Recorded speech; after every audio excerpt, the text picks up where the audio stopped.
doctor, ¿se te escucha? ¿Ya? Sí, doctor, una última cosita. Sí. Entra un poco en participantes y poneme ahí como coanfitrión, así yo te grabo la clase. ¿Como anfitrión? Como anfitrión. Entra en participantes, el botón de más, Sí. y solamente tocarme. Ahí está Carlos Mauricio Martínez. Carlos Mauricio Martínez, sí. Es como coanfitrión si te da la opción. ¿Más? No sale.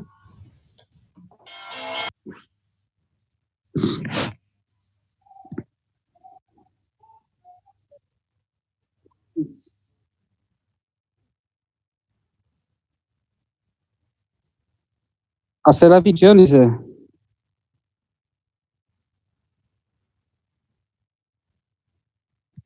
¿Dónde tengo que entrar? No entiendo.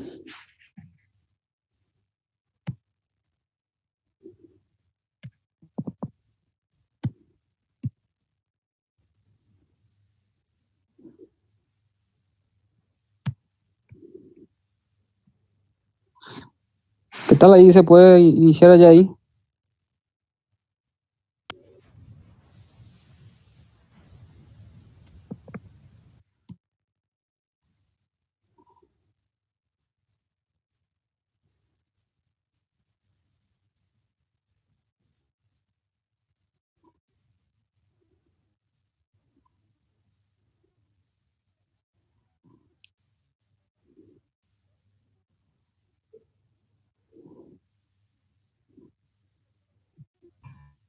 Doctor, Sí. creo que, o sea, ahora sacaste la pantalla otra vez. A ver, de tu pantalla vos.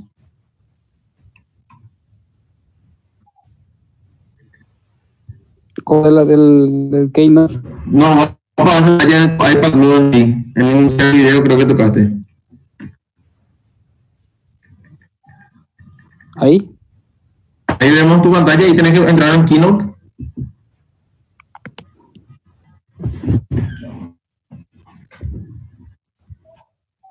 Ahí ves.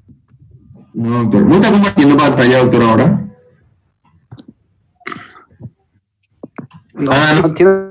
Espérame, doctor, espérame. Vos me hiciste mi avión. Sí. Sí, ahora te pido a vos y ahora pones compartir pantalla. Ya conseguimos ya que se graba, doctor. Solamente compartir pantalla y ya estamos. Ahí dice que está la transmisión ahora. Sí, compartir pantalla.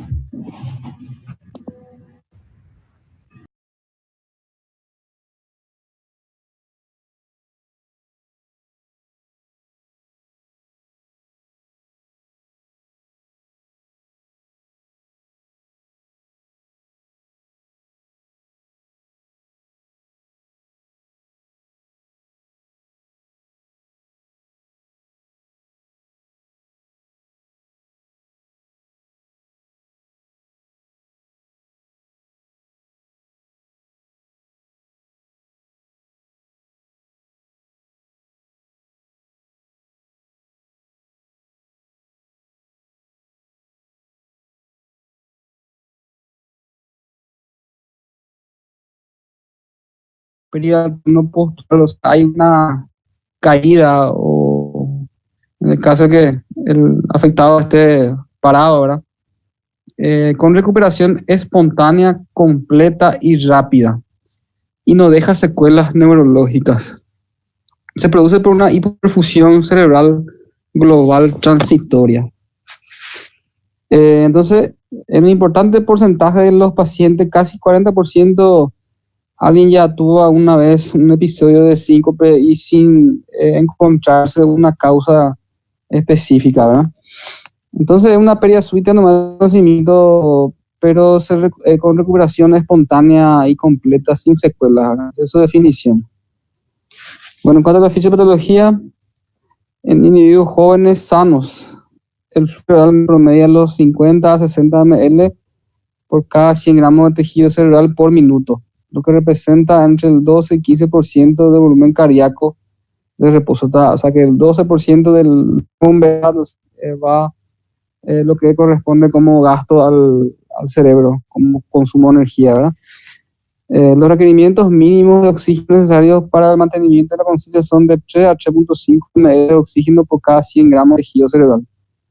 En añoso o con enfermedades subyacentes, la oferta de oxígeno puede disminuir y provocar síncope, ¿verdad? Cuando hay entonces un paciente de edad, cuando el sistema autónomo ya no es suficiente de regular el equilibrio entre el sistema simpático y parasimpático, eso se llama disautonomía, ¿verdad? O cualquier otra enfermedad, una aterosclerosis cerebral, por ejemplo, cualquier esfuerzo puede provocar síncope. Y también existe un cuadro que aparece con más frecuencia en pacientes ancianos, que es la hipotensión ortostática. Entonces, por una disregulación del sistema automático, entonces cuando el paciente se incorpora, hace síncope. La presión de perfusión cerebral depende de la presión arterial sistémica y de la resistencia vascular cerebral. Entonces, cualquier factor que disminuya tanto el rendimiento cardíaco como la resistencia vascular periférica puede producir hipotensión y hiposperfusión cerebral y llegar al síncope, ¿verdad? Pero existe también un cuadro previo al síncope que se llama lipotimia. Lipotimia es esa sensación de que parece que te va a desmayar, pero uno puede evitar, ¿verdad? Uno siente que se va a desmayar, pero automáticamente, rápidamente se sienta o busca una posición más cómoda para tratar de mejorar el flujo cerebral, ¿verdad? Acostándose o sentándose, y pasa esa sensación de que se va a desmayar. Eso se llama lipotimia o presíncope. Esa sensación de que uno se queda mareado y ve todo borroso y todo negro, ¿verdad? Entonces, eso es muchas veces uno ya, ¿verdad? Todos sentimos una vez ese tipo de sensación, ¿verdad? Entonces, eso es lipotimia o presíncope. Ahora, cuando hay una pérdida de la conciencia súbita, entonces eso ya es síncope, ¿verdad? En el caso del rendimiento cardíaco puede estar alterado. Puede ser causas cardíacas, cualquier arritmia prácticamente, ¿verdad? Taquiarritmia o bradiarritmia puede producir una disfunción sistólica y eso llevar a una hipoperfusión cerebral y producir síncope, que es la hipotimia, o a veces síncope, ¿verdad? Dependiendo de la intensidad. Y también las valvulopatías, ¿verdad? Cualquier obstrucción, sobre todo la estenosis aórtica, cuando uno hace ejercicio, entonces al estar obstruida la válvula aórtica, llega menos sangre a las coronarias y eso puede producir también síncope, ¿verdad? Y también menos flujo de sangre hacia las arterias carotidas, ¿verdad?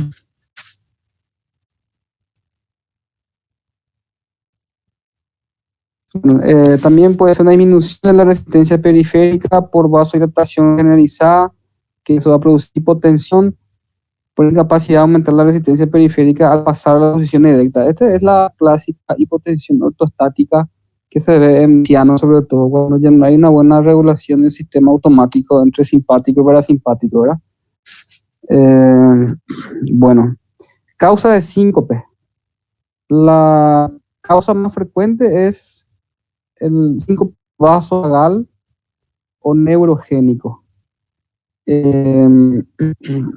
Ya habrán visto o escuchado gente que, por ejemplo, por miedo se desmaya, ¿verdad? Eso es frecuente ver a uno que se le va a poner un inyectable endovenoso y ve la aguja y se desmaya, ¿verdad? Ese es un clásico ejemplo de síncope vasovagal, ¿verdad? Por dolor también, está con mucho dolor, se desmaya, es también otro tipo de síncope vasovagal, ¿verdad? Pero lo más frecuente es el miedo, ¿verdad? O el susto, ¿verdad? Después está el síncope ortostático, que se ve más en ancianos, ya es más degenerativo, ¿verdad? Entonces, con el hecho de incorporarse la posición parada, se produce, no sé, una vasodilatación y hipotensión, y eso produce síncope, ¿verdad? Y por último tenemos las arritmias cardíacas, que son menos frecuentes pero más potencialmente graves, ¿verdad? Los síncopes vasovagales tienen buen pronóstico ortostático. Bueno, el paciente de edad tiene que aprender a a incorporarse de manera gradual, ¿verdad? Lentamente para evitar eso. Y las arritmias cardíacas son causas menos frecuentes, pero más graves. Entonces, cuando hay un síncope, lo primero que tenemos que descartar que no sea de origen cardíaco, ¿verdad? Bueno, acá está una clasificación, o sea, del síncope vasovagal o neurogénico o desmayo vasovagal, ¿verdad? Tenemos el desmayo situacional, que es cuando uno está con emociones, dolor, susto, ¿verdad? Una hemorragia aguda también puede producir síncope, pero eso ya es más por disminución de la volemia, ¿verdad? La tos también es otra causa, ¿verdad? Sobre todo, un ejemplo, la coqueluche, ¿verdad? O es que produce un cuadro de crisis de tos, y esta tos que produce hay un cuadro de hipoxia y eso puede producir síncope, tos sincopal, ¿verdad? La estimulación gástrica del vago, ¿verdad? La deglución, la defecación, la micción, dolor visceral, sobre todo, puede estimular el vago y producir también un síncope vasovagal, ¿verdad? Esos son los más importantes. Y después tenemos las causas ortostáticas, que puede ser por falla autonómica o depresión de volumen, ¿verdad? La falla autonómica puede ser por una enfermedad como atrofia medular, enfermedad de Parkinson, cualquier patología orgánica que afecte el sistema vegetativo parasimpático, ¿verdad? Neuropatía diabética, neuropatía amiloide, drogadicción, alcoholismo, que puede producir una disfunción del sistema nervioso autónomo, ¿verdad? Y luego la depresión de volumen, ¿verdad? Cualquier paciente que tenga un cuadro de pérdida líquido, ya sea hemorragia o diarrea o vómito, en la enfermedad Addison por hiponatremia y la depresión de volumen, y todo eso puede producir también síncope o presíncope, ¿verdad? Es ortático porque se produce solo cuando el paciente se incorpora, ¿verdad? Bueno, y por último, los síncopes de origen arrítmico. Aquí prácticamente cualquier arritmia puede producir síncope. Tanto las taquiarritmias como las bradiarritmias, sobre todo las bradiarritmias, los bloqueos de alto grado, tercer grado, es frecuente que su principal síntoma sea el síncope. Inclusive la isquemia puede ser un poco prolongada y el paciente a veces presenta unos temblores, impresión de convulsión. A eso se llama síncope convulsivo. Y de hecho que cuando se le pregunta a un alumno que cuál es el principal diagnóstico del síncope, es la convulsión, ¿verdad? Entonces siempre hay que diferenciar síncope de una convulsión verdadera, ¿verdad? Aunque el síncope también tiene ese nombre de síncope convulsivo, aunque el temblor, la sacudida es mucho más breve en comparación con una verdadera convulsión, ¿verdad? Entonces, manifestación clínica, en alguna forma de síncope puede haber síntomas premonitorios, o sea, antes que aparezca el desmayo, ¿verdad? Puede haber cefalea, náusea, sudoración, debilidad borrosa. Todo ese conjunto de síntomas es lo que llamamos presíncope, ¿verdad? O síntomas premonitorios.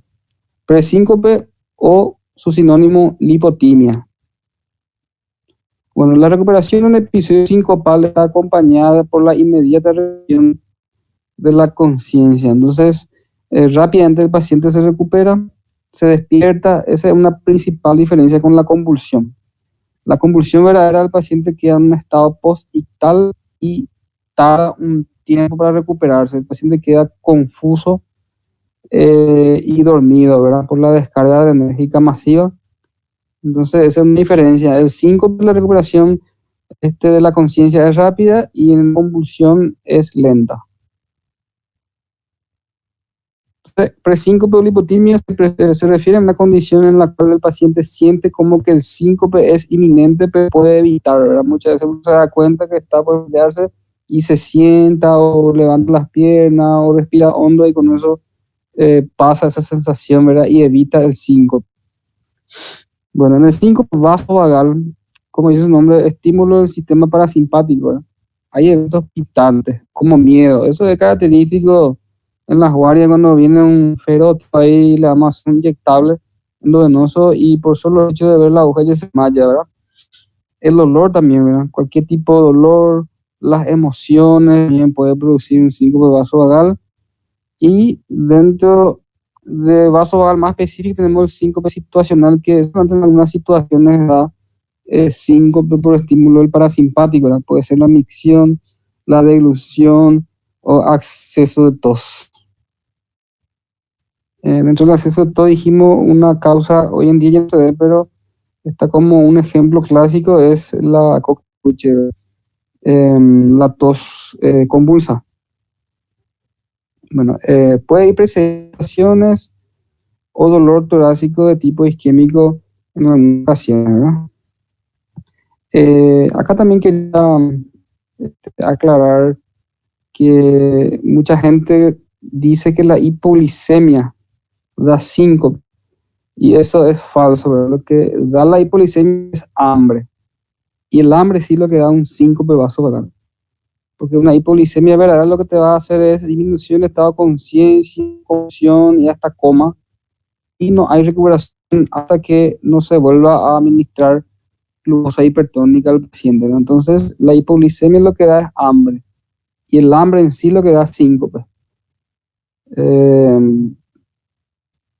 Hipoglicemia solamente hay en pacientes que tienen nefropatías o hepatopatías crónicas o por fármacos, ¿verdad? Hipoglicemia andable o insulina puede producir hipoglicemia. Un paciente sano, joven, por más que no coma varios días, no va a hacer hipoglicemia porque para tenemos el hígado, que es un laboratorio que produce neogénesis, ¿verdad? Entonces el hambre es lo que produce síncope, no la hipoglicemia.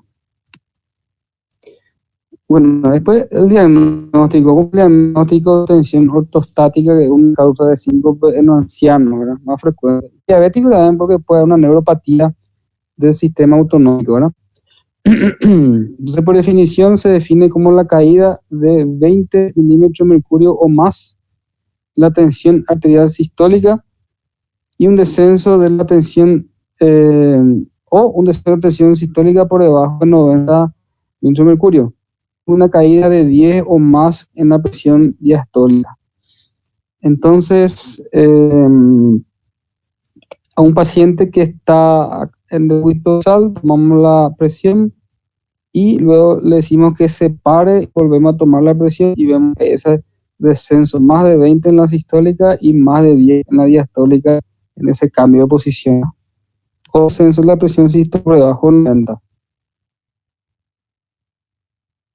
O también puede ser un descenso de la tensión diastólica por debajo de 60 dentro de los 3 minutos puede adoptar la posición ortostática. Entonces, esta paciente está acostado, vemos ahí su presión y luego se incorpora y 3 minutos después vemos si hay esa diferencia, esa caída de la presión, ¿no? Entonces ahí está una imagen de lo que es la hipotensión ortostática, como que hay una vasodilatación y el volumen sanguíneo va todo en la zona de clínica, hay vasodilatación y como consecuencia hay una hipoperfusión cerebral y síncope, ¿verdad? Bueno, síndrome del seno carotidio.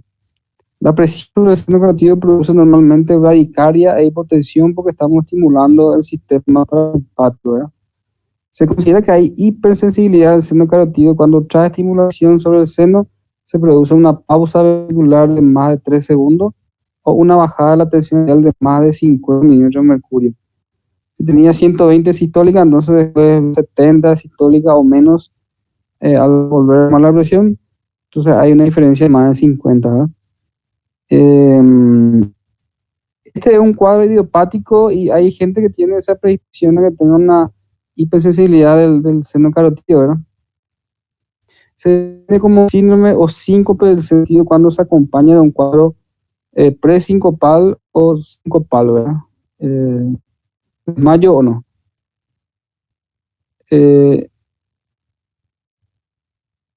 Esto ya es una maniobra para hacer el diagnóstico. Hay que ponerle un monitor cardíaco al paciente y estimular la región del lomo carotidio, ¿verdad? A nivel del ángulo de la mandíbula por debajo, y vemos si en el monitor se registra esta pausa más de 3 segundos. Entonces eso confirma el diagnóstico. Pero la clínica en sí es una hipersensibilidad al senocarotideo, es cuando espontáneamente uno estimula el senocarotideo y se produce síncope, ¿verdad? Por ejemplo, al poner la corbata. Se pone la corbata y estimula el senocarotideo y produce síncope. O otro ejemplo que está en los libros, ¿verdad? Que uno cuando se barbea estimula esa zona y produce síncope, ¿verdad? Pero este masaje en realidad ya es para hacer diagnóstico de hipersensibilidad al senocarotideo. Bueno, entonces lo que le dije, esto es importante saber la tabla, cómo diferenciar epilepsia, ¿verdad? O sea, convulsión propiamente dicha de un síncope. Entonces a veces el síncope puede ser un poco más prolongado y producir un movimiento de sacudida también que se llama síncope convulsivo, ¿verdad? Bueno, pródromos. La epilepsia se le ve aura, sobre todo ya inclusive días antes. Puede haber cambio de conducta, nerviosismo, síntomas ya horas o días antes. Sin embargo, el síncope da síntomas neurovegetativos o de hipoxia cerebral, ¿verdad? Neurovegetativos serían náuseas, inclusive cólico intestinal, visión borrosa, en general. Bueno, en la epilepsia suele haber espasmo de glotis y el paciente puede tener hipoxia y cianosis, ¿verdad? Sin embargo, en el síncope lo que hay es palidez de piel y mucosa, ¿verdad? Entonces uno es azul y el otro es blanco, ¿verdad? Por la hipoperfusión sanguínea. Y después la descripción de los testigos, los familiares sobre todo, ¿verdad? La epilepsia o convulsión es movimientos clónicos prolongados, duran 2, 3, 4, 5 minutos. Y en el 5 son movimientos tónicos clónicos breves, sacudidas de segundos, ¿verdad? Sí, Doctor, sí, una consulta. sí. ¿Cómo sería ahora? Yo no entiendo bien. ¿Es solo el cambio del comportamiento? ¿O Ahora no son, entiendo bien el contexto? ahora son síntomas monitorios, pero días antes, ¿verdad? Eh, Este nombre específico se le da sobre todo a los epilépticos, ¿verdad? A las convulsiones verdaderas, ¿verdad?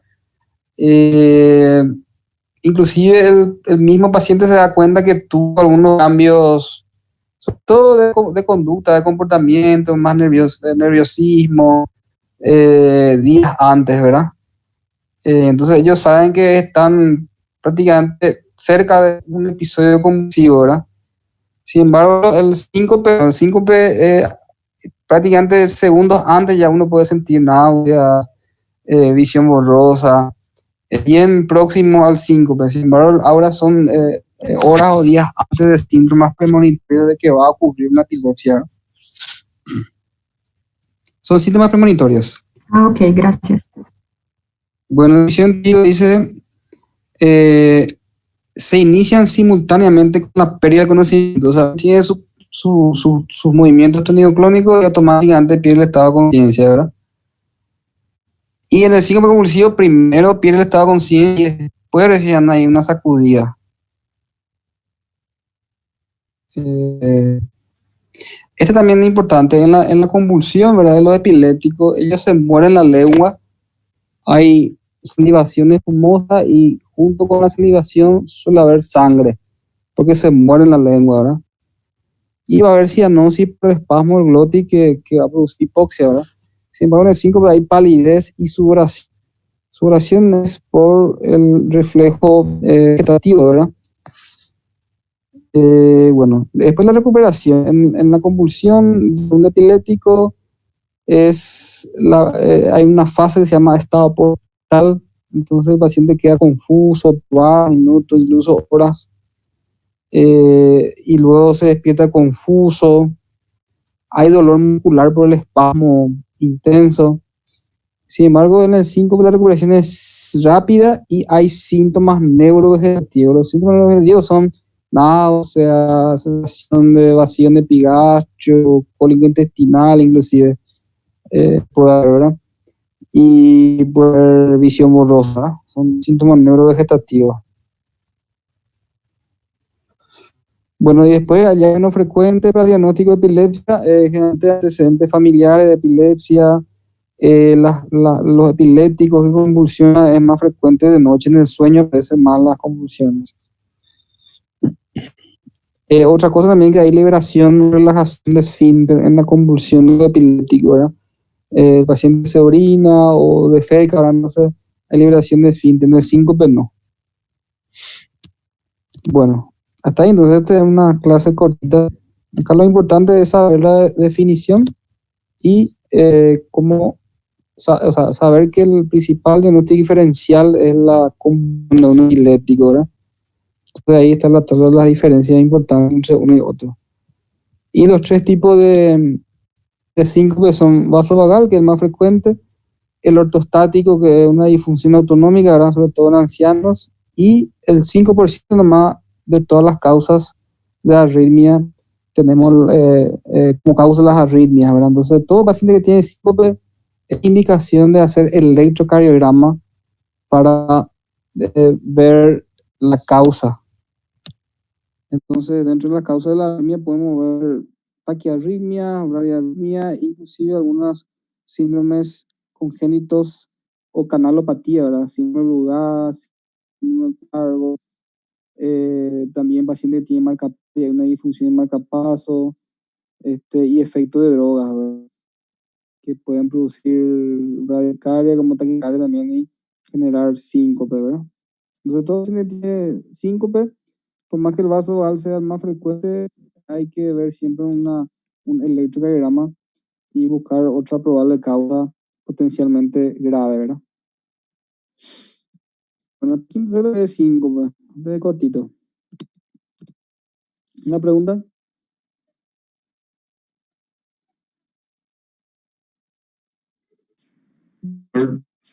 Sí. Acá me mandaron a preguntarte si es que, y entonces cuando te levantas muy rápido y te da mareo, la visión se pone negra. Ese siempre ocurre cuando estamos mucho tiempo acostados, ¿verdad? Entonces, ese movimiento brusco, ¿verdad? Cuando vos estás acostado, no estás en una situación de reposo, ¿verdad? Entonces, el reposo lo que predomina es el parasimpático. Entonces, cuando uno hace un movimiento brusco, como que no le da tiempo al organismo para hacer una adaptación rápida y eso produce, bueno, al estar en reposo hay una tendencia a vasodilatación y es también un tipo de hipotensión ortostática. Pero generalmente es la hipotimia, hermano. Difícil que uno llegue a desmayarse por eso, ¿verdad? Si es una hipotensión ortostática bien patológica que llega al 5, pero más frecuente en anciano, ¿verdad? Pero así como decía, eso casi varias veces no suele pasar, ¿verdad? O sea, este movimiento brusco que hacemos y como que tenemos esa visión borrosa y parece que vamos a desmayar, ¿verdad? Eso se llama lipotimia. Pero difícil que uno se desmaye a desmayarse por eso, ¿no? Solo una hipotensión ortostática verdadera, ¿verdad? Que se ven en ancianos y diabéticos. Entiendo, doctor, gracias. Pero ese síntoma que me dijiste, la pregunta, esa es la verdadera lipotimia. Esa es la visión borrosa, parece que se llama ya, uno parece que se va apagando, ¿verdad? Esa es la lipotimia o presíncope. Así mismo, eso es que a todo a una ella le pasó, ¿verdad?